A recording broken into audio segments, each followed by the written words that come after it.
Welcome, everyone, and Happy New Year to you all, wherever you are in the world.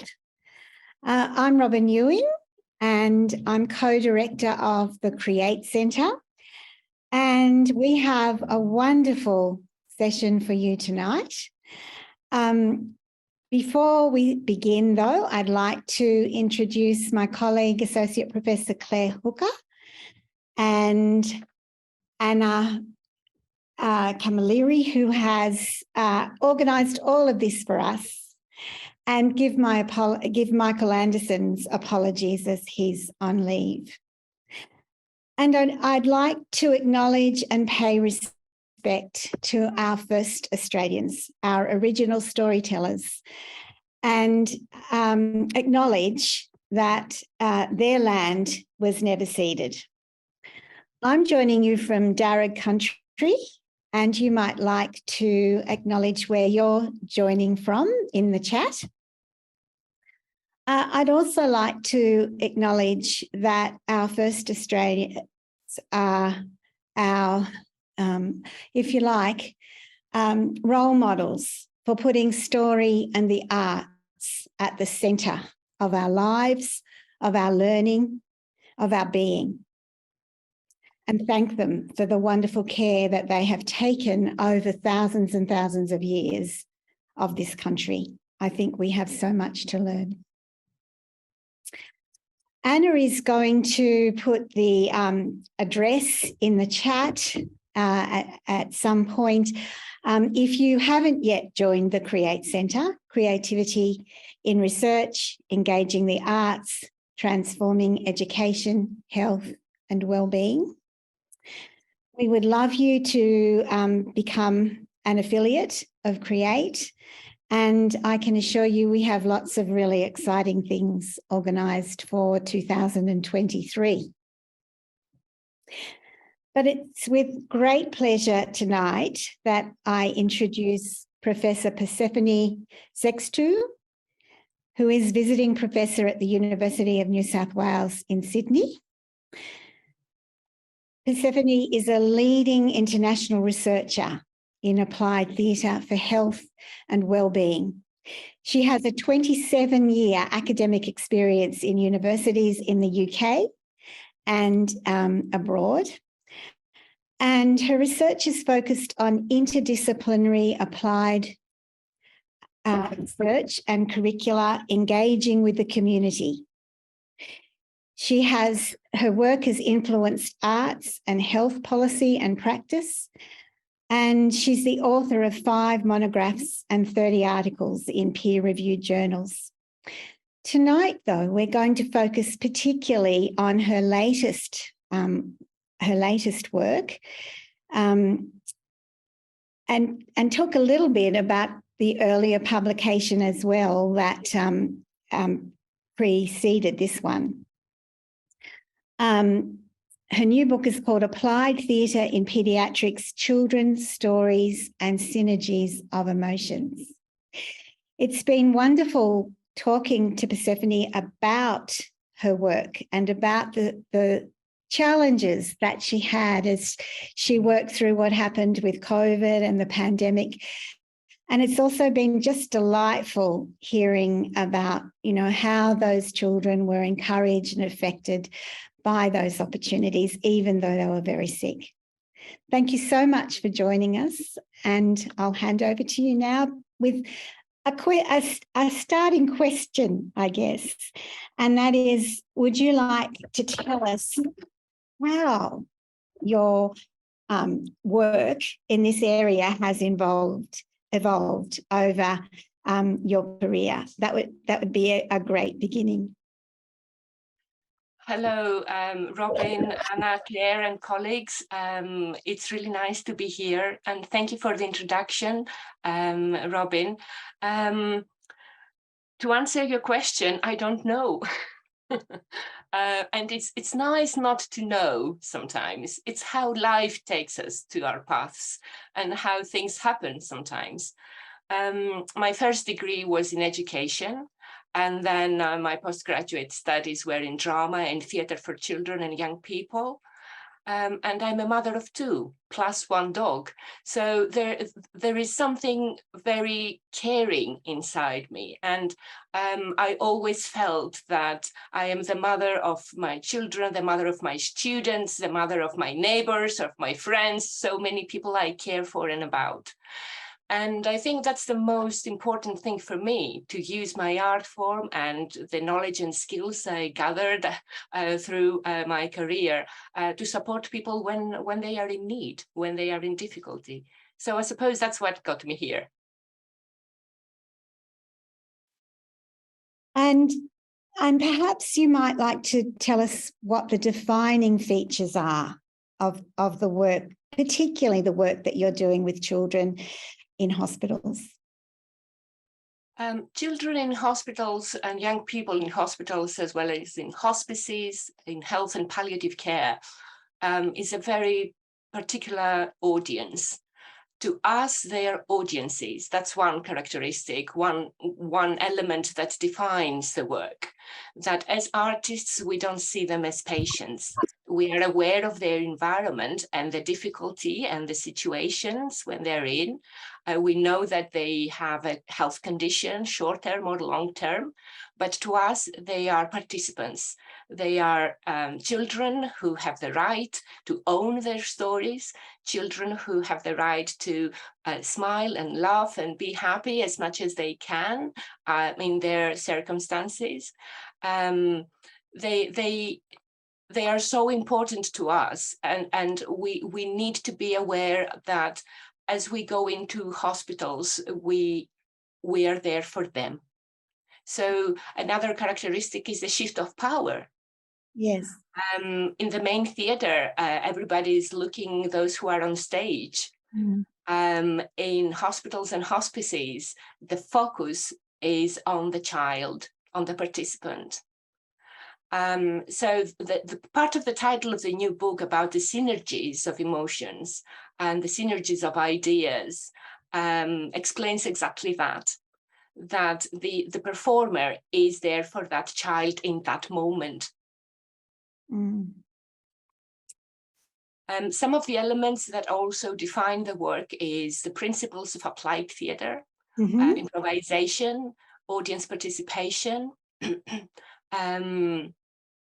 the quality of the relationship, the professional relationship that we build with the participant. The fact that we perform in daylight or in clinical white light, there is no blackout. The hospital space is our stage, the intimacy, the borders between the audience and stage are compromised completely. So we are there together in that storytelling experience. Yes.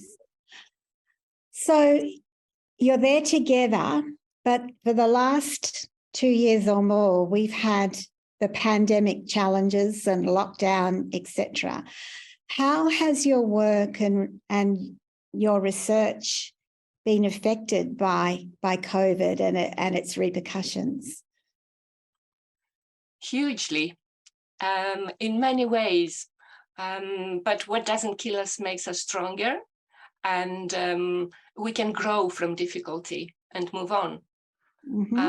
So, as we all know, with COVID, the world stopped and it went digital.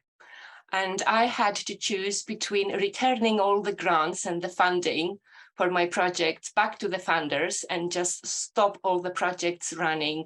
At that time, we were performing at Birmingham Children's Hospital and the Heart of England Hospital, both NHS, National Health System, public hospitals. But that would be the easy way to go, but it just didn't feel right, you know, because those children were in isolation, as we all were. But can you imagine? They needed the arts more than ever. Exactly. They couldn't have actors or other artists, musicians, play specialists, puppeteers, therapists. Nobody was allowed for understandable reasons. They could only have one parent or one carer instead of the supporting network of family and friends that could visit before COVID. But they were allowed to work with their hospital teachers. Right. Okay. And so I was really privileged to have had an established relationship with James Brindley School that is based at Birmingham Children's Hospital. We've worked together for over 10 years in previous projects. So what I decided to do was to keep the funding, work closely with the group, never give money back. We worked closely with some very enthusiastic and courageous professionals in media and technology. We were all isolated in our little rooms, garages, garden offices, attics, and we tried to produce online animation films. My family helped a lot as well. So then we downloaded those films on the teachers' iPads and they watched those films with the children, and I'll share some examples with you. And the children responded, and they filled in performers and they wrote stories and we collected their stories. So somehow, in a different way, we managed to be there for them and learn from them. Yeah, well, that's wonderful. And so now we're going to hear more about all of that work and if you like, launch this wonderful new book. So over to you to share. I know you've got a PowerPoint to share with us. And I should say too, if anyone has questions, it would be great to put them in the chat.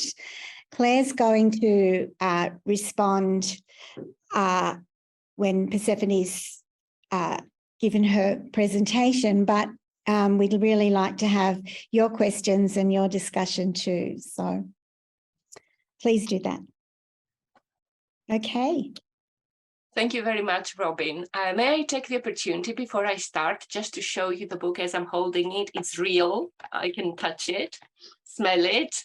I'm the old school, so it can become my pillow, or I can go under its shade. I can play with it in creative ways. It can become my iPad and do this, so it's a real book and I'm really chuffed about it. May I also take the opportunity to say hello to colleagues I see from Romania, the National Theatre and Film Studies University. Hello, Romania. And colleagues from here from England. Thank you so much for waking up so early to be here today.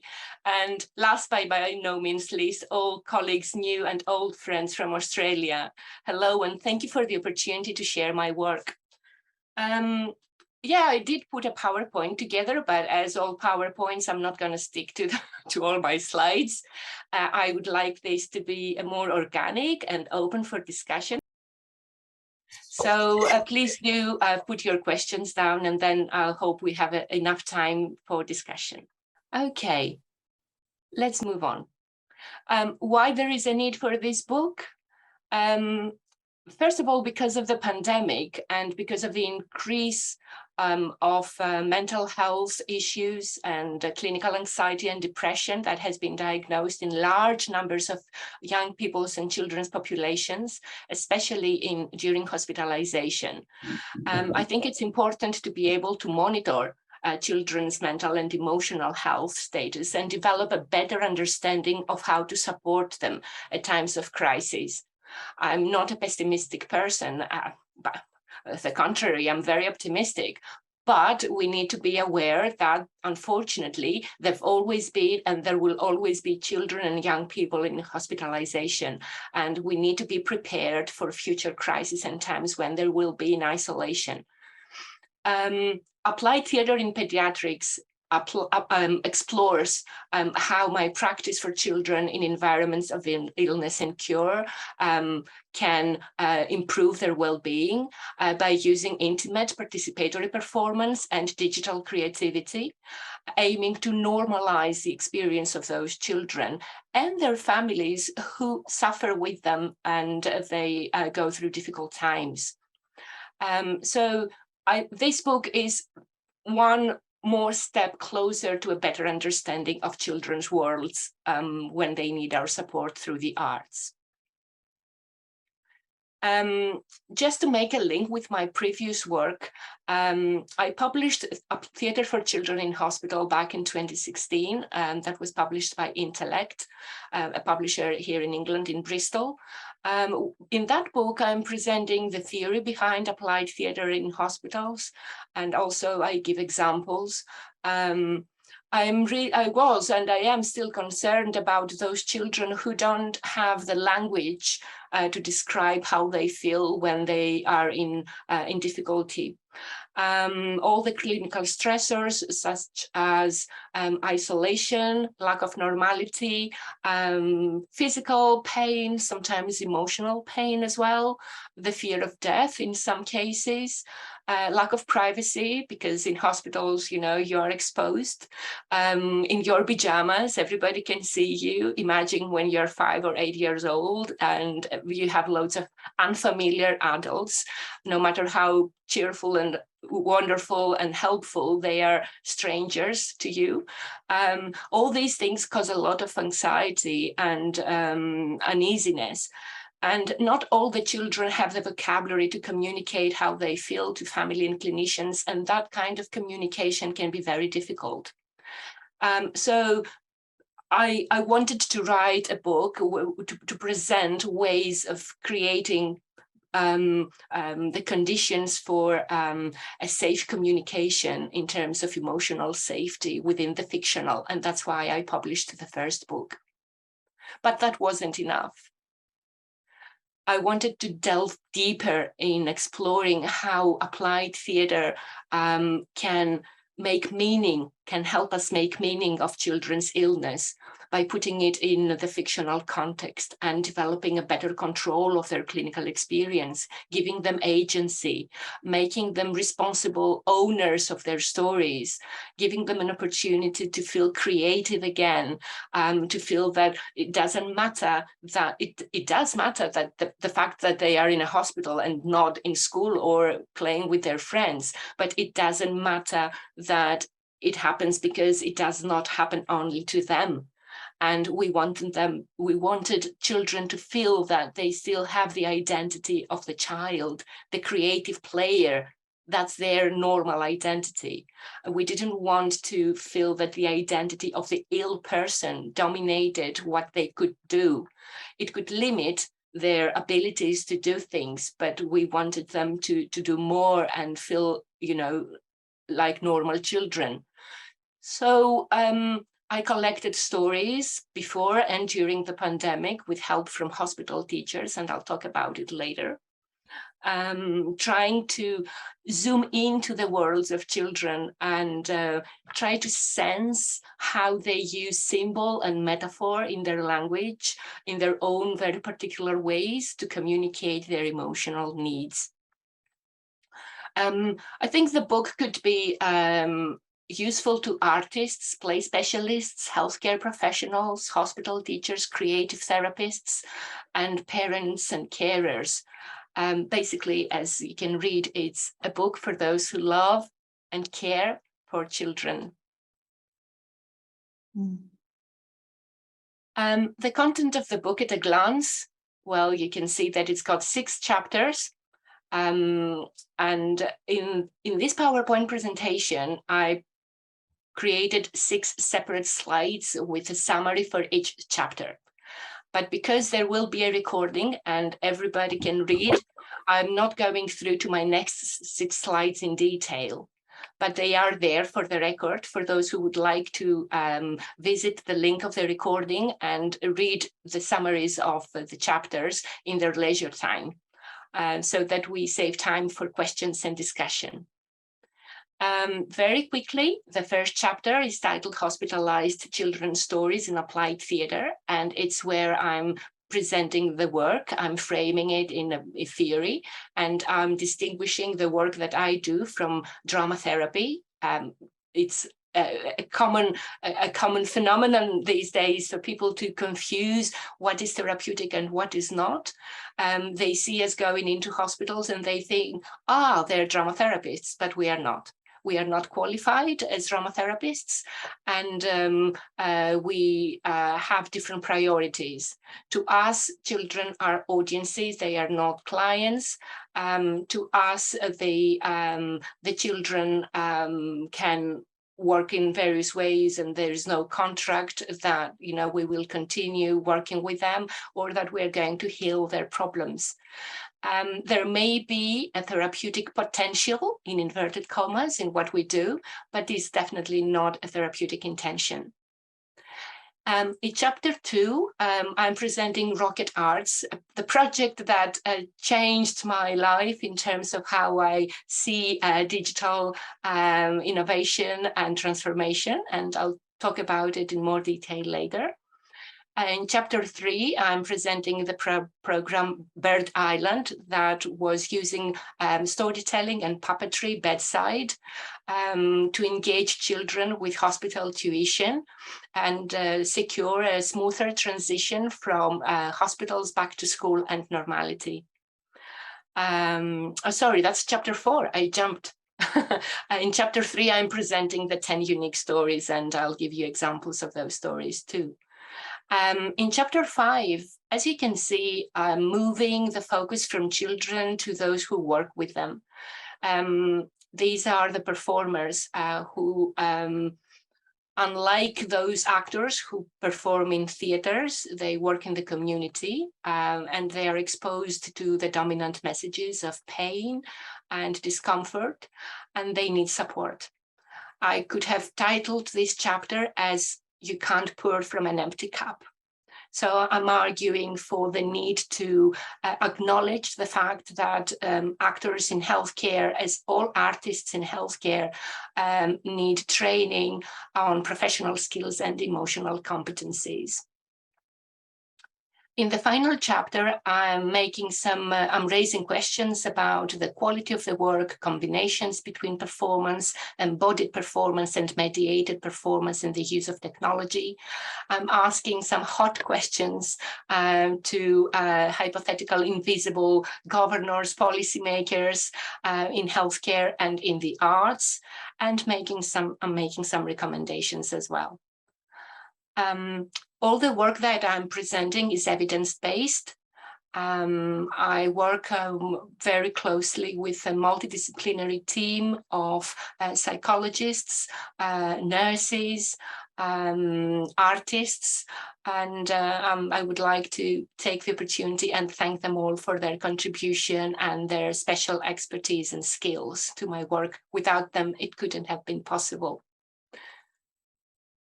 And here are the slides with the summaries of chapter 1 and chapter 2. Here you can see the portable rocket that traveled in hospital wards. Shall I take a few seconds just to describe it? As you can see, it's a portable one. It's on wheels. These are wheels from a clinical drip. I wanted to transform a clinical object into a creative object. So instead of walking around it in a hospital, we worked and used a recycled barrel to produce this space rocket based on the concept of a doll's theater or a doll's house with various layers, excuse me, where children can use their objects and play interactively with the performers. Children loved it, and we all did. Chapter 3, and here you can see the proximity between the performers and the audience. We have permission to use this picture because, as you can see, the child is visible, but we have permission from Birmingham Children's Hospital. Chapter 4, the role of applied puppetry and applied storytelling performance in encouraging further engagement with learning during hospitalization. In chapter 5, we used a lot of music and singing as part of the performances and storytelling experiences, and it was lovely, especially with younger children between the age of 2 and 5. They loved singing lullabies with the puppets, and sometimes they even fell asleep, which was lovely to see because they were so relaxed. Yep, and chapter 6. That's a picture from the ocean ward at Birmingham Children's Hospital and complex care for children with cancer and oncology problems. Okay, so there is a lot of research behind this book. The participants in my research are mainly children in patients, but also artists who reflectively respond to the work they produce and their experiences in hospitals, teachers who work closely with us, and families and carers. I use a variety of mixed arts-based methods and tools based on the applied theatre principles and practice, co-production, where we run workshops before the projects to identify the priorities of our participants, their needs, which is a standard process within the National Health System in England, to have PPE workshops, patient participation and engagement, so that the research methods we use and the projects we produce are based on consultation from the public. The research tools that I use are both qualitative and quantitative. When we, depending on the needs of the project, we work with nurses who collect some clinical data, but the majority of my data come from interviews, questionnaire, focus groups, feedback in the form of creative writing, stories from children and from actors, poetry, drawings, diaries, and digital learning resources. Now let's move and zoom into chapter 2. The Rocket Arts Project. As you can see, we have a child who, by pure coincidence, is wearing a pair of pajamas with planets and space creatures. That was so convenient for this image. I decided to use Playmobil toys instead of big softy puppets as in previous projects for 2 reasons. First, because children are very familiar with them. So I thought that by doing this, I would bring something from their normality outside the hospital into the hospital zone to make the connection with what they play at home with what they can play in hospitals. Second, because Playmobil toys are wipeable, so we can sanitize them when children use them. I had funding from BBC Children in Need and the Lottery, and they also from local charities, like, for example, the Greenwich Trust and the Cadbury Trusts here in Birmingham, in England. And I had quite a healthy budget to buy Playmobil toys for children that we gave them out for free. In sterilized packages. Each child had their own set of Playmobil toys. They even had a choice between a princess with a dog or a pair of astronauts or robots, and they could keep them. Why that was important? Because then they could follow up the performance, they could recall the experience of being part of the storytelling experience and play with their Playmobil toys, remembering part of the story or building on that story and creating their own when the performers were not with them. They could also play with their toys on a different day together with hospital teachers and use that object as a memoir and as a stimulus to lead them into the creation of new stories in response to the experience they had with actors. So before COVID, that is what was happening. And then we had to find digital solutions.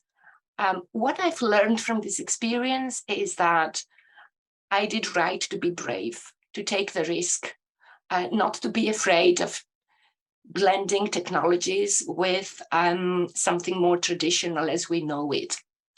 And I know now that it's good to be open to new vocabularies, media, and deliveries, to experiment, to improvise, to combine art forms, techniques, and the media. And then the question from, can bedside theatre performance help children to improve their well-being during treatment in hospitals, changed into, can bedside arts-based animation films help children to verbalize their emotions and how that could support their well-being during hospitalization.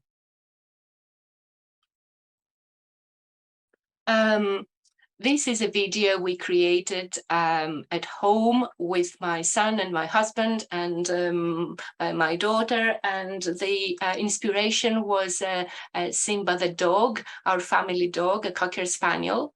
It's a beautiful little film. I encourage you to visit the link and watch it at home.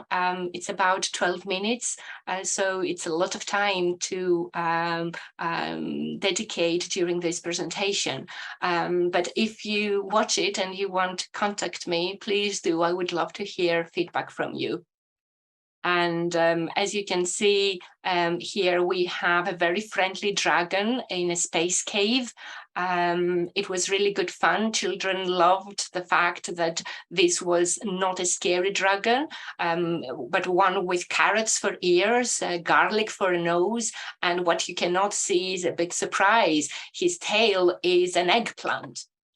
And we have Simba the Cocker Spaniel in his beautiful spacesuit, and they both swim in the clear waters of a space cave. They can even smell the roses that grow in the cave and have a good time.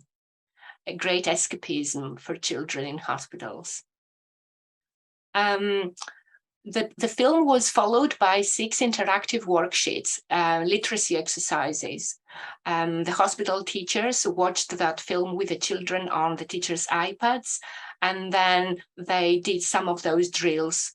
And here are some examples. These are screenshots from the film. So you've got Simba in his room, and then Simba in his space room, in his lab. And these are online exercises that children with their teachers can match words from the choices they have with the image and remembering what happened during the film. It's good fun. There was no particular order for those exercises to take place, and there was no particular limitation in terms of how many the children should do. It was up to them. And we need to remember that children in hospitals can have varied moods during the same day, depending on, the news from tests, the fact that sometimes they are under very strong side effects of medication, the fact that they are in pain, or they are bored, or they are in anticipation of a clinical treatment. So sometimes they watch the whole performance or the whole film and they do the exercises or follow-ups, and sometimes they have to stop or they send us away. And I think it's really important to remember that it's their right to do so. And from experience, I remember some wonderful moments where there was silence, beautiful pauses, where the children just try to take it all in, or they block us out. And it's a privilege to be there in those special moments. And performers should not take it personally. It's not about their acting, it's not about their efforts. They may be great, but it's the fact that those children are not always in the mood to have it. And we need to respect that and engage them as much as they want. Just to take a few extracts from the process of creating those animation films. I wanted to create films that could use the same objects that children used during the physical performance before COVID. The technicians and media experts I worked with, I used VFX composition to combine images of toy tableaus. So we took pictures of those toys and we put them in a sequence to appear as a storyline. And as you can see, Playmobil can offer a variety of clinical related toys, which was very handy and one of the reasons I decided to use them as a brand. So we used tableaus with the same space rocket and Playmobil toys that we used on the wards. Here you can see part of the beginning of the storytelling performance. We had a box and the actress was basically using object theater techniques to introduce the story to those children. We used exactly the same box to produce this film. I called it Here I'm Flying. Is a toy-based animation film for hospitalized children, particularly those who suffer from preoperative anxiety. It's about the day when a little boy was admitted to hospital to have a scan, where he meets a therapy dog, and together they escape to space. I will play this video. Enjoy. Once upon a time, there was a therapy dog named Simba. A therapy dog is trained to provide affection, comfort, and love to children in hospitals. Simba has friendly eyes and a lovely temperament. He works at the children's hospital with his trainer Lucy. This is the hospital where Simba works. Days are busy for Simba, but he loves it and he never complains. Life on the wards is full of cuddles, giggles, and wagging tails whenever Simba is around. And this is Joe. Joe's father takes him to the children's hospital for his regular scans because his head hurts all the time. Joe remembers when he first met Simba. He remembers that it was a Tuesday. It's a Tuesday, and Simba is visiting Joe in hospital. Joe is having a video monitoring today. The doctor wants to see on the screen how his brain works.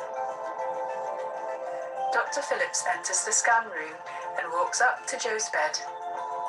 He tells Joe that he will attach tiny metal pieces with some really sticky glue to his head. It would be just as sticky as Joe's fingers when he has pancakes with syrup. Joe laughs. He loves pancakes with syrup. Dr. Phillips is so funny. He always makes good jokes. Simba likes Dr. Phillips too and moves in closer for a treat. Simba barks and wags his tail happily. Dr. Phillips asks Simba to stay calm and still like a statue. Simba stays super still on his back legs and watches Joe. Joe looks at Simba and their eyes meet. There is an instant connection. Something magical is happening. To Joe's surprise, Simba's eyes turn into screens, just like his computer screen back home. It's like a video game. Joe's eyes close and he falls fast asleep. Joe drifts away. He's dreaming. I wonder what we would see in Joe's dream. This time Joe dreams he is in outer space. He sees Simba in a spacesuit, speeding around the Earth. Joe follows Simba to see where he's going. He gazes in amazement as the colorful stars and galaxies swirl all around him. He watches the swirling galaxies, tail-shaped lakes, and long green rivers running in purple valleys. Everywhere he turns, he sees the most beautiful things. Joe feels so relaxed. He notices a gentle bird is flying right next to him peacefully. Joe follows the bird, and together they fly through a space dust storm. So many tiny, shiny stars. They glitter like jewelry. But Joe is not the only one watching the stars. Little people are also watching the stars from their planets. Suddenly, Joe realizes that Simba is gone. He looks up into the distance and sees the most amazing thing of all. Simba has become a group of stars, sparkling like diamonds. Excited, Joe flies closer and closer to Simba. He hears Simba whisper in his ear. There are many magical animals that live in space. All it takes is to use your imagination, and the animals will show up, just like magic. Just then, a wolf popped up right in front of Joe. The wolf glows like electric blue. Simba was right. Space is a beautiful wonderland of magical creatures. And out of nowhere, a red fox appears too. The fox looks at Joe with her charming eyes. Joe is mesmerized and watches without a sound. He spots something dancing around him. A colorful bird with a long tail. It's a phoenix, a very special bird that lives forever. The bird takes Joe to his secret garden. Joe sees a green cat standing in a lovely garden, surrounded by pink and purple daisies. He takes a deep breath. The flowers smell wonderful. Joe feels so calm and relaxed. It is all so peaceful here, but he misses his family. He wants to go home. Joe looks around one last time. It is so beautiful out here, but he misses everyone and wants to go home. Joe decides to leave the magical animals and turn back to Earth. Lucky for Joe, a spaceship arrives just in time to pick him up. He jumps in and looks out the window as they enter the blue atmosphere.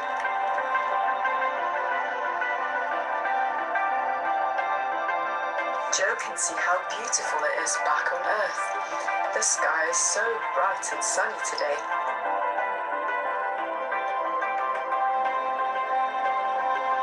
Joe hears Dr. Phillips' voice that brings him back to the room. He opens his eyes, and for a moment he is confused. Then he remembers the milky galaxies and all the magical animals that he left behind. Joe blinks. He thought he saw something flying above him. Is it a phoenix? Joe's father helps him into his wheelchair to go home. Joe looks up and sees a bright object in fast motion. It's a space rocket, he shouts. Simba barks happily and everybody laughs. Joe laughs too. He knows that it was all a beautiful dream and calls Simba to sit next to him. Good boy, Simba. Joe gives Simba a tasty treat. Good boy. Whenever Joe is in hospital feeling worried and his heart is beating fast, Simba the therapy dog is there for him to absorb his fears like a sponge and help him to be brave. After all, that's what good friends are for.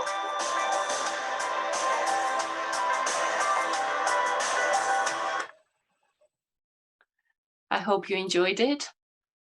Some thoughts for the future with regards to this kind of interdisciplinary research and practice. We need to remember that digital arts are not here to replace the actual physical performance, but to work with us. I know that there is a lot of theory about animation films. I'm not an expert in it, but there are experts that can work together with applied theatre practitioners, with designers, with people who have the skills and can work with engineers using artificial intelligence these days, augmented reality and virtual reality. And I'm aware that there are some fantastic projects in Australia, in one of which I'm also involved using VR in palliative care. And I think that we need to be more open to that kind of collaboration between traditional performance and digital performance. There is the sky is the limit. We can do so much to support children, and I would like to hear your views, of course. I'm mindful of time, so I will only say that there are 10 original stories in chapter 3. I've changed all the names of the children, so these are made-up names. The titles vary. Children are so imaginative. Some of them responded to the stories by replicating what we offered them. So they created stories that are quite similar, but others are very different and very original. The selection of the stories was one that I made with a lot of awareness, because I'm not judging the stories, I'm not analyzing them, and I'm not making any interpretations of them. But after each story, I try to discuss what I see, remember experiences, and use my own reflections, and make propositions, trying to understand better how children feel and how they use symbolism, how they use metaphor to talk about their own emotions. This is how we collected the stories during COVID. After the children watched the films on their hospital teachers' iPads, they were invited to fill in those performers. The children that could write wrote the stories themselves, so you can see their original handwriting. But others just shared the story verbally with their teachers, who put it down. And I had a lot of meetings and online training with the teachers using Zoom and MS Teams, explaining to them why it's so important to keep the stories exactly as they were told by the children without making any changes, because we as teachers are often in the bad habit of correcting things. So I just wanted all the imperfections, in inverted commas, to be there, because this is how children communicated their worlds to us. On the backside of the performance, the teachers could tick some of the boxes with regards to the engagement of the children and their abilities and skills, and make some comments. And then there was space for the children to make some drawings. The children could keep those, and we made photocopies for us. Again, you can see how they produced their stories. The stories were all unrehearsed and very unique. They are not based on commercial films and storybooks, so you will not see Disney heroes in those stories. They are close to those children's experiences sometimes. And I must say that you need to be prepared to be touched by those stories. Here is an example of a story told by Alan. Alan found out about his grandfather's death when Alan was hospitalized. His mom found out about his dad's death when she was in hospital with Alan. So all the news were communicated on the cell phone. Alan chose to use the metaphor of his grandfather's wellies, his fishing boots. And so in first-person interpretation, somehow I think the child became the wellies and shared emotions through the wellies, as if within the fictional Stanislavskian condition, as if they were the wellies. I will give you a sec to read the story.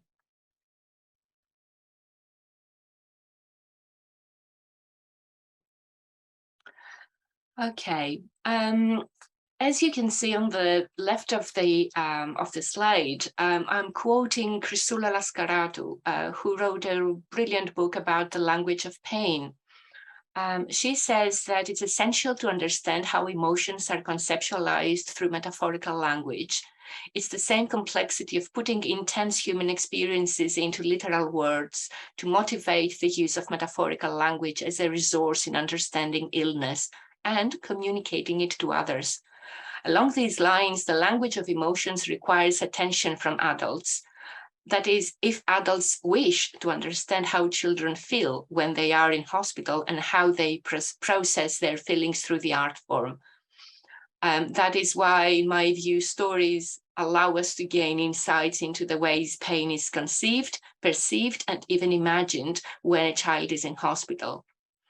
Why I think it's important to use stories and use performance and films and all the art forms we can think of in creative combinations is because when we understand how children feel, their physical located pain and their emotional needs better than the healthcare staff, the psychologists who work with them, their teachers and their families can assess their pain better.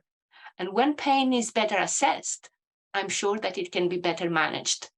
So we are all connected. All the professions can work together and learn from each other.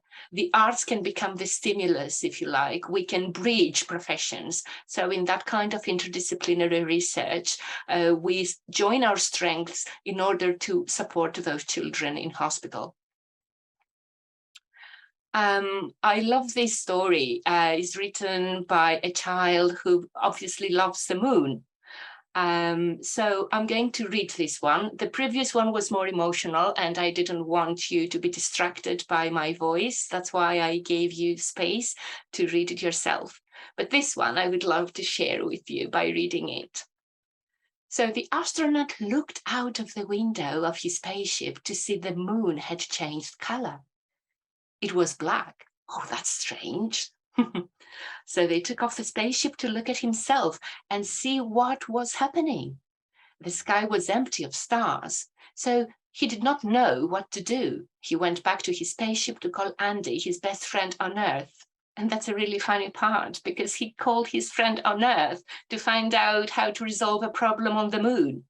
So why the moon was changing color? Brian, his best friend, said that the moon changes colors when it changes moods. The astronaut looked at the moon again. The moon was a big hole because there was no stars, and he had an idea. He made paper stars, paints them yellow and makes them float, and now the sky is full of them. The moon turned from black to yellow.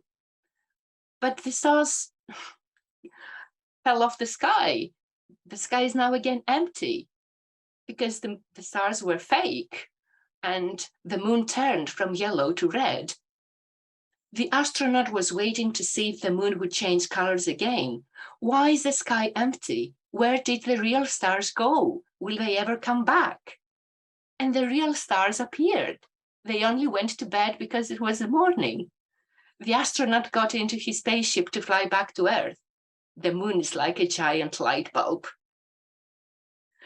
Why I love this story is because in a way, with no intention to make interpretations, to me personally, it felt that the moon was changing moods and changing colors during a journey of the child's experience that day. So we can possibly detect fear, we can detect sadness, we can detect anger, and we can detect happiness and joy. But it may not be any of those things. So it is open to interpretation. But the important thing is that the project we offered to those children created the conditions for them to open up.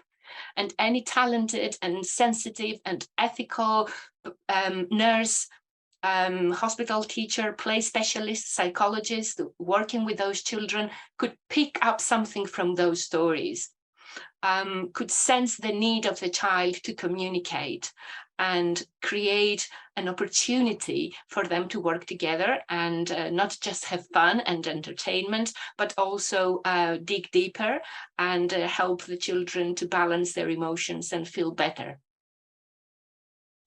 On this note, I would like to thank you for listening. I will stop sharing my screen here. And you will be pleased to know that my presentation is over, and I'm handing it back to Robin to continue, and to Claire and Anna. Thank you so much. Thank you. Oh, thank you so much. That was absolutely wonderful, Persephone, absolutely. But I'm going to hand over to Claire to respond. And thank you, Robin, and thank you, Persephone. You were quite wrong. I was not happy that your presentation was over.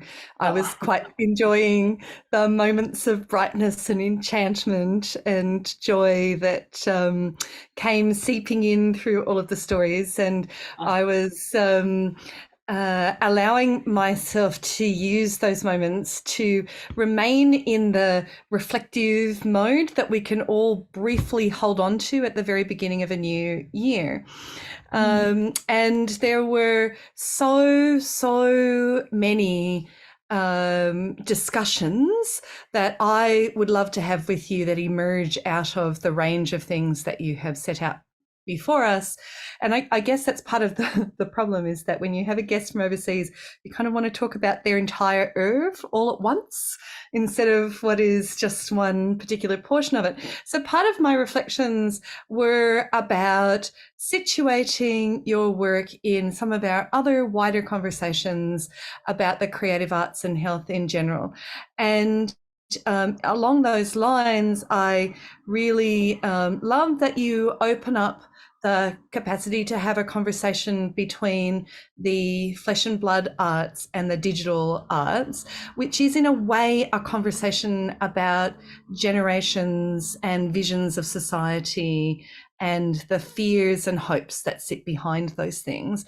And I suspect actually lots of us have some kind of stake in that conversation. We're either people who are excited by and embracing new technology, or wary of it, or feeling like we like the idea of it but don't have the skills, or wondering who is a digital native and do we all need to be quiet around those people.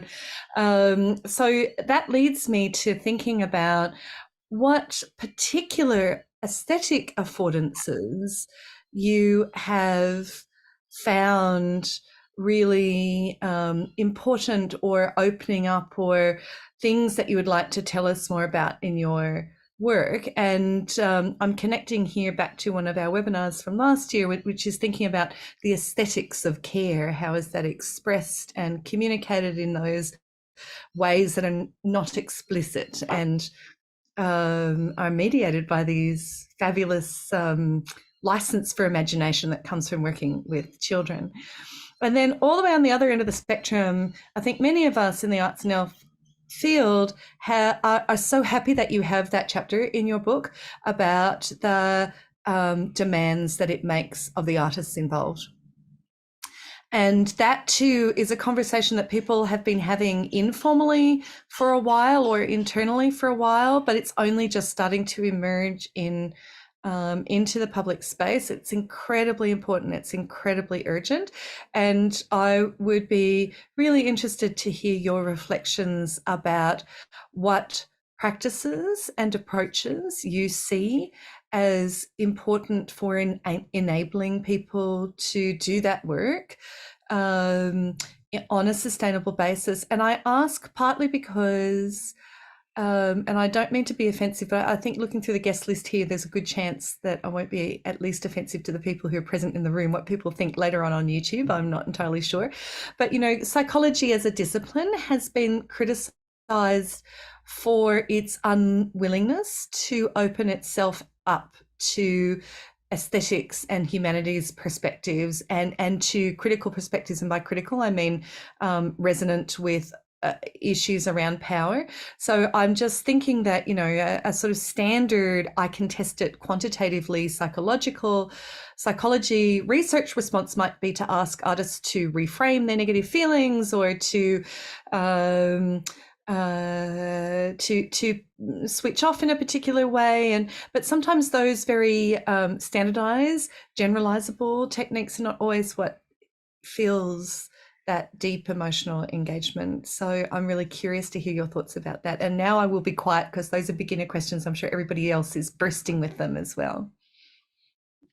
Oh, thank you for your reflections, Claire, and your fantastic summary of my work, as well as your questions. Obviously, we need another day or two. And I'm hoping next time I visit Sydney, we'll have time to sit down and talk about them. With regards to the aesthetics of care, and how, you know, we could be critical, but also embracing of the changes that are happening and the fast evolvement of technology in comparison to, but not in contrast necessarily, and not in any kind of competition with the physical communication through the arts. I think that the digital transformation that we observe these days is changing and shaping the futures of our generation forever. We can't go back. And it's a powerful tool, a learning tool, a dissemination tool, a connection tool, technology, if you know how to use it well and how to use it ethically, as with everything else. For example, before COVID, our projects could be shared with a small and limited number of children and families and young people in hospitals. We had no right to film for respectable reasons to protect the identities of the patients. By creating, and that was a limitation for me, I couldn't share the work. And as you can see from my presentation today, I couldn't show you a video of those wonderful moments we shared in hospitals. The films opened a different perspective and different possibilities. We need to be aware of the danger of catastrophizing and the danger of creating a fear about the use of technology. We should not be tech phobic. But we also need to be aware that there is a vast large of our population that don't have the digital skills. Some of us are almost illiterate compared to young people who know how to use technology so efficiently. But we can't go back. And I think it's all about finding the balance between the physical performance and the embedded performance and the use of media in what we do, so that we don't dehumanize the experience of the arts, but at the same time we create new possibilities for our work to reach out for larger audiences, especially during times of isolation where personal face-to-face communication in the same physical room is not possible. But also I think we need to keep alive the memories of our bodies and the memories of our souls, because the body remembers as the mind remembers and the soul remembers. So that when we have the opportunity, we go back to our roots, cultural roots, professional roots, personal roots, language roots, experiences of the past, and use that richness, use all that vocabulary, use our emotional luggages, and use the experience of the past to inform the future and create something that is not cold, technical, distant, you know, but it's infused by humanity and kindness and compassion and empathy. And we also need to be aware that everything that we do to be successful, to be well received and enjoyed, it has to have quality, artistic quality. And you can't have any of that unless you care. In our vocabularies as more traditional and older maybe, I talk about myself, everybody else looks so young on the screen today. In my vocabulary, the quality of caring was the touch on the cheek, the touch on the shoulder, the tap on the back, the shake of the hand, the feel of the warmness of the skin and the flesh, the smell of a perfume, the touch of the hair, a nice word, a whisper, a touch of the body, a hug, all these things. How can we represent them on the screen? This is something to be discussed and something to be resolved. Because in the future, maybe we could use all our senses and can smell the nice cup of coffee that you are drinking on the other side of the planet. But will that replace the human touch? So we need to find new ways of complementing technology with the aesthetics of physical presence. The arts have this huge privilege. We use imagination, we use symbolism, we use metaphor. We can imagine and create those imagined worlds. So we can close our eyes and smell and hear and feel and see in ways that maybe even when we have our eyes open, we can't. So if we could use that fictional frame within the arts, we could probably complement and compensate with the loss of the human touch and the human care as we used to know it when we watch a film. So there's a big discussion, but there is something there about the quality of care, the quality of the intention to produce something that is respects the needs of the people who receive it, and also the quality of caring for both sides, to go to your second question, not just the audience, but also the performers. The results of the research I conducted with 2 psychologists, and the one is here with us today, Zeleny, showed us that it's not enough to be a professional, skillful actor when you work in healthcare. Yes, you can use improvisation and the projection of your voice and the projection of your body, and you can use your imagination and you can use all the technical skills and so on. But you need to have emotional competencies, to have emotional intelligence, to be able to judge the moment, to be able to sense the needs of the person in front of you, to empathize, be compassionate, be aware of your own emotions, observe them, process them, keep the professional distance, communicate and participate without being emotionally involved, because if you are too much involved, you can't support the person in front of you. And again, as artists, we are privileged because we can be in role. And when we are in role, we can be protected in role. So it's not Persephone in this relationship with the participant in the hospital. It's a storyteller, or is, a fairy person, or it can be a fictional character. And the protection within that fictional character creates that fictional bubble, metaphorically speaking, where the performers can be with those children in the same moment, in the same space, but actually by using the fictional moment, the fictional time and the fictional space where anything can happen and there are no consequences, we pay no cost for our mistakes, things can happen and then we forget about them. It's like being within the protection of a dream. So the performers who go into hospitals to perform, all the artists in healthcare, they've got their art form as their armor to protect them, but they also need to have some training or their emotional capacities and how to deal with their own emotions as therapists do, so that they can be effective and respectful and ethical to them and to their audiences. And there is a need for more training to achieve that. I don't know if I answered your questions. I'm sure there is so much more to say. I don't think they were.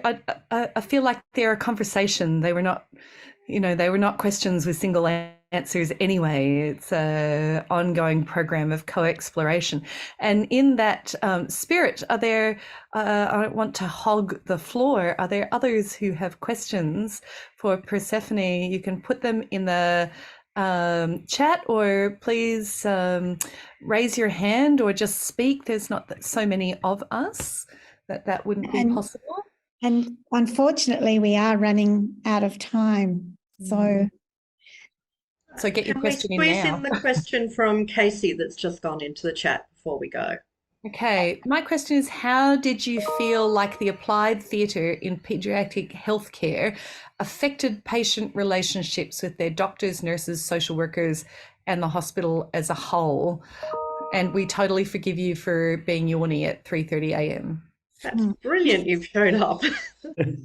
Hey, so thank you so much for disturbing your sleep to be with us today. And thanks for your question. What I would like to say briefly here is that each performance, although it's one-to-one between the actors and the child, it becomes a social event. So you have parents or siblings participating as well. They chip in, they want to be part of it. So they interact with the performer and with the child, who turns to their mom or their dad or their sisters and brothers, showing the Playmobil toy or the puppet, and they cook a meal for the character out of a sudden. So it becomes a social event where everybody is involved. And you have nurses and doctors passing by. I can recall a story from the book that is followed by dialogues between the child and a clinician, a consultant doctor, who visited during the performance. It was a very interesting point of time there, because when somebody enters the fictional from outside and is not invited in that the actor has created with a child, is like bursting into that fictional bubble and knocking everybody out of the fictional. But there is something positive about it. There is this reassurance that we are in the story, but we are also aware of the surroundings, and we know that we are in hospital, and we check with those who are representing reality, the doctors, the nurses, the parents, etc. And that dialogue, I remember the child talking to her doctor about the spaceship and about the dog and Simba's adventures and so on. And there is a beautiful dialogue where, thankfully and luckily, the doctor was fully engaged, and he was asking questions like, oh, I didn't know we can find spaceships in the hospital, and can you tell me more about that experience? And at some point the doctor asks the child in role, as if she was part of the story, and how did you feel when you ran away in space with the dog? How is the princess feeling today? And the child, as the princess in role, said, well, not very well. I don't know, but she started describing her physical condition, and they had a clinical assessment in role. And it was amazing. I was just standing there from a distance, trying to understand everything, and it felt that the doctors and the nurses became part of it, and the whole clinical and treatment diagnostic experience became so much fun. I cannot answer the question, how did that affect their relationships in the long term?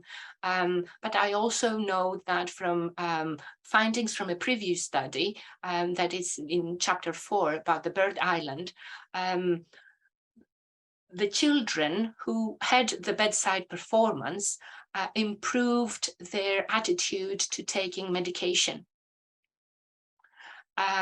Because the nurses came in after the show, and they asked the children to recall the moments in the story where the rainbow was teaching a turtle how to breathe in and out through the nose.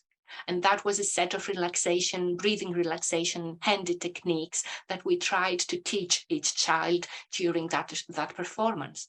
So after the show, the nurse was repeating the breathing techniques as the rainbow did a few hours ago with that child. And that breathing relaxed the child, and there was a better cooperation. And so the child had her medication. So there are many, many stories. Some of them are anecdotal, some others I've written and they're published. I think that there is absolutely no risk, but on the contrary, there is a lot of potential, and we need to keep on trying to integrate the arts as a more constant provision in what we do in healthcare.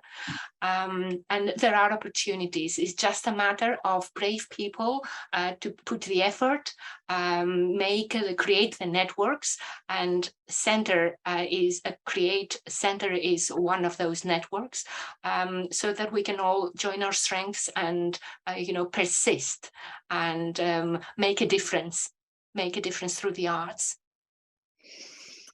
Well, I think that's a wonderful note on which to pause this conversation, because I hope that we'll be able to continue talking and learning and working together. That just so many conversations, as Claire's already said.